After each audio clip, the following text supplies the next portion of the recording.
Los juegos son dinámicas que hemos creado los seres humanos desde épocas antiguas. Desde la psicología evolucionista, podríamos decir que los juegos son la base del aprendizaje infantil. El psicólogo ruso Vygotsky estudió las primeras formas de aprendizaje en la niñez, notando que el juego era esencial para construir la realidad mental y social de un ser humano. En este punto, podríamos llegar a pensar que los juegos son dinámicas únicamente infantiles, pero la realidad es que hay juegos que nunca dejamos de jugar. El juego del calamar es una obra interesante que puede analizarse desde varias perspectivas filosóficas, económicas y claramente psicológicas. La serie inicia presentándonos como tal el juego del calamar, un juego infantil muy común en Corea del Sur, el cual tiene como propósito ganar a través de la eliminación de los otros jugadores utilizando diversas tácticas físicas y estratégicas. Es un juego muy antiguo que tiene un origen en una época de conquista y unificación territorial de Corea.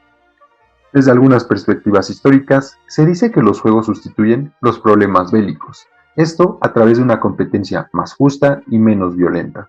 Una postura que tiene una base fundamentada, pero que será tema para otro video. Volviendo a la serie, desde un inicio podemos ver un conjunto de cartas que llegan en forma de invitación a un grupo de personas residentes de Corea. Estos personajes viven situaciones socioeconómicas muy estresantes, en su mayoría debido a grandes deudas humanamente imposibles de pagar. Podemos ver el ejemplo del protagonista, Seong Ji-hoon, un hombre de unos 40 y tantos años, divorciado, desempleado y con problemas de deuda que vive con su madre. El personaje sería claramente un fracasado desde la perspectiva occidental, porque justamente vive situaciones personales, sociales y económicas que son indeseadas. En cuanto a la personalidad de Seong Ji-hoon, podemos ver un ejemplo de un Peter Pan hecho y derecho, un hombre infantil que se niega a ser responsable de su propia vida y que claramente afecta la vida de quienes le rodean. El protagonista vive en la fantasía de pensar que en algún momento la suerte estará de su lado para brindarle los bienes económicos necesarios para recuperar el afecto y el respeto de su familia, es decir, su madre, su ex esposa y su pequeña hija. Un día la suerte aparenta estar de su lado cuando recibe la invitación a jugar una serie de juegos a cambio de una gran suma de dinero. Sin pensarlo dos veces, Seong Ji-hoon acepta la dinámica y se convierte en un jugador más del juego del calamar. Cuando llega a las instalaciones del juego, se da cuenta de que está participando en la dinámica junto con otros cientos de personas que, al igual que él, tienen una serie de problemáticas económicas. El juego tiene únicamente 3 reglas a seguir. La primera regla es que una vez dentro, los jugadores no pueden dejar de jugar. La segunda regla es que el jugador que se niegue a jugar será eliminado. Y la tercera regla es que el juego acaba cuando la mayoría de los jugadores estén de acuerdo en finalizar. Parecen reglas muy sencillas, pero claramente, como es de esperarse, el juego no es lo que aparenta, ya que durante el primer juego, los participantes se percatan de que perder o ceder en los juegos significa terminar con su propia vida. Es decir, que ganar significa mantenerse con vida y perder es literalmente perder la vida. Podríamos aquí hablar de las primeras críticas sociales que tiene la serie, comenzando por la idea de que no existe el dinero fácil. Muchas personas, al igual que Seong Ji-hoon, viven pensando que en algún momento podría existir un escenario o un trabajo en el cual puedan ganar dinero sin ningún esfuerzo. Incluso lo vemos en una escena en la que él mismo dice haberse ganado el dinero gracias al trabajo y esfuerzo de su propio cuerpo, de sus propias manos y de su propio sudor. Es una frase aparentemente sencilla pero muy cierta. Es muy claro que el dinero se gana con esfuerzo mental y físico. Por otro lado, existe una crítica a diversas ideologías como el capitalismo y el socialismo.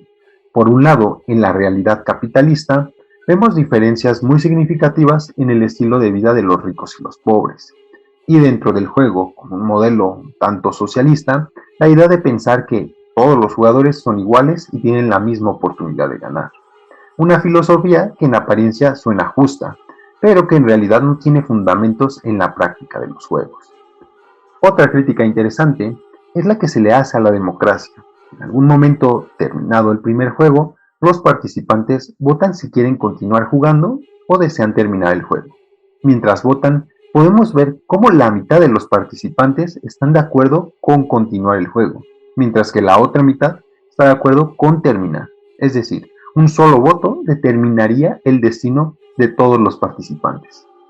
Me parece importante mencionar que en ocasiones creemos que la democracia, como la conocemos, como la tenemos idealizada, es una solución justa, siendo que no es así.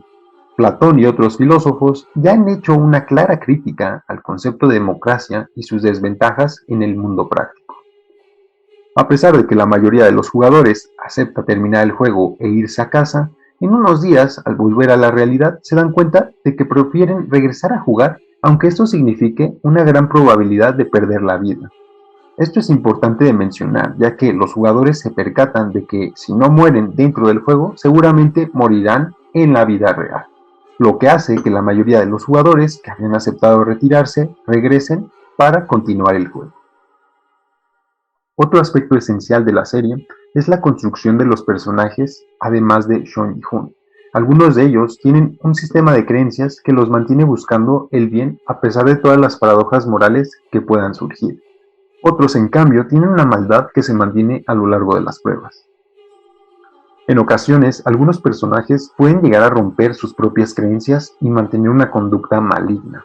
Me parece un concepto bastante interesante que ya hemos visto en obras como por ejemplo The Walking Dead, con el personaje de Rick Grimes. Preguntas que surgen a lo largo de este tipo de series, como son ¿qué sucede cuando las reglas sociales ya no son aplicables dentro de una sociedad caótica? ¿En qué momento podríamos decir que una acción es realizada por mera supervivencia o si está racionalizada? ¿Y cuándo es que alguien deja de ser, entre comillas, una buena persona? Un dilema común en el arquetipo del héroe, el cual tiene que integrar creencias y conceptos a través de la experiencia para verdaderamente tener claridad en cuanto a las diferencias del bien y el mal. Podemos verlo en personajes como por ejemplo Harry Potter o Luke Skywalker. El dilema de entender que hay un potencial para hacer el mal dentro de nosotros mismos. El dilema termina cuando el héroe es capaz de integrar la sombra o el mal que vive dentro de sí mismo.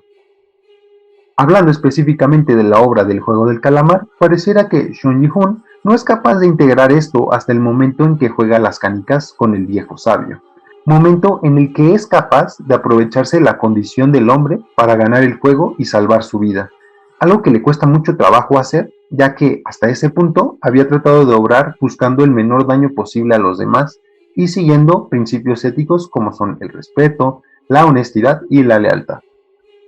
Después de esta experiencia podemos ver a un Seong Ji-hoon que se siente culpable y que de cierta forma trata de racionalizar sus acciones. Un conflicto claro en las personas neuróticas. Cabe mencionar que el neurótico se siente culpable porque entiende que hay maldad en él, por lo que reprimir, racionalizar y sublimar son sus mecanismos de defensa más presentes. Mientras tanto, vemos a otros personajes con predisposición al mal que lejos de sentir culpa, comienzan a deshumanizarse aún más. Sabemos que el polo opuesto de la neurosis es la perversión. El perverso no siente culpa porque no puede ver a los demás, no puede ver al otro. Lo observamos en personalidades como por ejemplo los psicópatas, el narcisista, que constantemente intelectualizan sus acciones argumentando que lo hacen por un bien mayor. En ocasiones vemos situaciones en las cuales creemos que el mal se encuentra en los creadores del juego. Sin embargo, nos damos cuenta de que el mal también está muy presente en las conductas de los jugadores. Una idea interesante.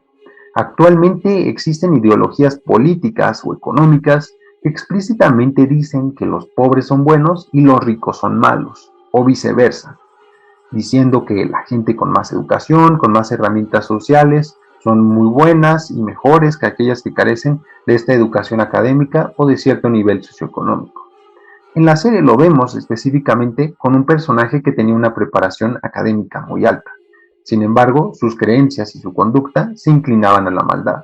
Es decir, el nivel socioeconómico o educativo no define para nada la calidad de las conductas de las personas. Una idea totalmente irracional que hemos mantenido durante décadas. Durante toda la serie, los personajes hacen todo con tal de lograr llevarse todo ese dinero. Sin embargo, no se dan cuenta de que ya están pagando con lo más valioso que tienen. su vida. Pero justamente, ¿qué sucede cuando no encontramos ya sentido a nuestra vida? La respuesta más inmediata es decir que comenzamos a vivir sin entender lo que estamos haciendo. Hay escenas en las que cuando se les pregunta a los protagonistas qué harán con todo ese dinero, ni siquiera saben exactamente qué decir. Algunos hablan de pagar su deuda, de ayudar a su familia, pero es como si no existiera claridad de cómo hacer eso. Técnicamente deciden dejar de vivir una vida caótica para entrar a otra que es aún más caótica. Sin embargo, como ellos sienten que ya perdieron todo y que allá afuera no hay nada para ellos, pues no hay nada que perder. Una realidad que sí se vive en el mundo. A veces las personas ya no pueden ver más allá de los problemas que tienen. Algo importante de remarcar es que el protagonista sigue manteniendo sus valores con él hasta el final. A pesar de las dificultades, siempre intenta ayudar a los demás y hacer lo correcto. Otro tema interesante es el concepto de la suerte. Song Ji-hoon es un hombre con mucha suerte. Finalmente logra pasar las pruebas gracias al trabajo y el esfuerzo de otros. Esto es un concepto real. La suerte sí existe. Tan simple como decir que nos ha tocado vivir en una época en donde afortunadamente tenemos jabones, antisépticos, desinfectantes. Si viviéramos en épocas pasadas, nuestra calidad de vida y nuestra esperanza de vida sería muy distinta. Pero es gracias a que se descubrió y se fabricaron estas sustancias que podemos librarnos de infecciones fácilmente. Igualmente podríamos decir que somos afortunados de tener internet, algo que ha facilitado nuestra vida significativamente. Es una suerte vivir en esta época por eso y por otros descubrimientos que han realizado miles de personas en nombre de la ciencia a lo largo de décadas. Al igual sucede con nuestro protagonista. Él en muchas situaciones disfruta del esfuerzo y el sacrificio de otras personas. En general me parece muy adecuado cómo la serie toca todos estos temas de una manera muy sencilla. Ahora viene algo muy importante, y es ¿por qué a las personas les ha gustado tanto esta serie? Es importante mencionar que la serie juega con ciertos conceptos que ya están bastante presentes en la cultura popular. Temas como las sectas, las situaciones emocionantes o de riesgo, situaciones económicas complejas, además de la buena ambientación que se crea con la música, los colores y el minimalismo que usa la serie. Es común que las películas y series más exitosas sean aquellas que contienen una verdad explícita o metafórica. En el caso de esta producción, El juego del calamar, podemos ver ambas narrativas, una en donde la situación es obvia y otra en donde se observa una verdad metafórica. De cierta forma, son temas de interés para las personas porque nos hacen explorar una parte de nosotros mismos que es un tanto oscura. El cómo seríamos ante un escenario de supervivencia nos hace hacernos muchas preguntas al respecto, acerca de creencias sociales que tenemos, nuestra propia emocionalidad, nuestra relación con los demás. Sin duda considero que es una serie muy interesante que vale la pena ver. Si te ha gustado el video, por favor dale like y suscríbete. Te ha hablado Guillermo y esto ha sido Psicología y Neurociencia.